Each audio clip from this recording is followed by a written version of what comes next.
Parashat Vayekel, le Shiur. On voit qu'il y a un terme qui nous dit que pendant 6 jours, sera fait ton travail. Et tu feras Shabbat. Ça veut dire que si tu fais bien Shabbat, tu as confiance à Hachem, tu ne travailles pas, tu ne fais rien pour améliorer ta situation, tu fais un bon Shabbat, eh bien, les 6 jours de la semaine, ton travail se fera, entre guillemets, tout seul. Pourtant, on voit que ce n'est pas tout le temps le cas. Parfois, une personne, elle va travailler, et pourtant elle fait Shabbat.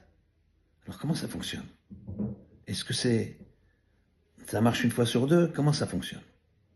Eh bien, le sabbat de Novardok qui nous explique qu'en fait, parfois, les gens, ils ont confiance, mais ils disent, bon, quand même, je vais assurer. Je vais, moi aussi, faire ce qu'il faut faire. C'est pas la confiance. Kadosh Baruch Hu, il nous dit d'avoir confiance 100%. Comme cet enfant qui passe un examen de natation, et il commence donc dans les eaux où il a pied, et il nage parfaitement. Et puis, plus il s'enfonce dans les eaux où il n'a pas pied, plus il se rapproche du bord, jusqu'à ce qu'il mette sa main sur le rebord, et il nage avec l'autre main. Et l'examinateur lui dit, écoute, retourne au milieu de la piscine. Il dit, oui, bon, mais c'est pas grave, vous voyez que je sais nager. Vous voyez, je sais nager. Eh bien, parfois, on est comme cet enfant.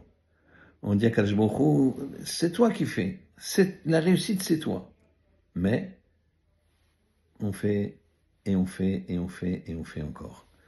Alors, si tu veux que ça marche, il faut te reposer 100% sur Hachem. C'est ça le bitachon, c'est ça la confiance qu'on doit avoir à Kadosh Baruch Hu. Une fois, il y a un homme qui chargeait un lourd fagot de bois. Et c'était très lourd, très lourd. Et voilà qu'il y a une charrette qui passe avec un cheval et le monsieur qui est gentil, il lui dit, mais monsieur, vous êtes très lourdement chargé, venez monter. Et donc il se met dans la carriole et il garde son fagot de bois sur le dos. Alors le conducteur lui dit, mais vous pouvez le poser par terre, vos pieds, c'est pas peine de vous faire mal. Il dit, non mais je vais être sûr que ça arrive à bon port. Eh bien souvent on est aussi pas très intelligent que cette personne qui porte son fagot de bois. Ton fagot de bois, tes soucis, ta parnassa, tu la prends, et c'est marqué le pasouk, jette-la dans le fleuve, jette-la que Hachem il s'en occupe. Il faut le jeter entièrement, il faut avoir confiance entièrement en l'Iribono Shel Olam. Hachem il fasse que puisse bien ouvrir les yeux, voir que tout vient de lui. Et ensuite, c'est à toi de jouer.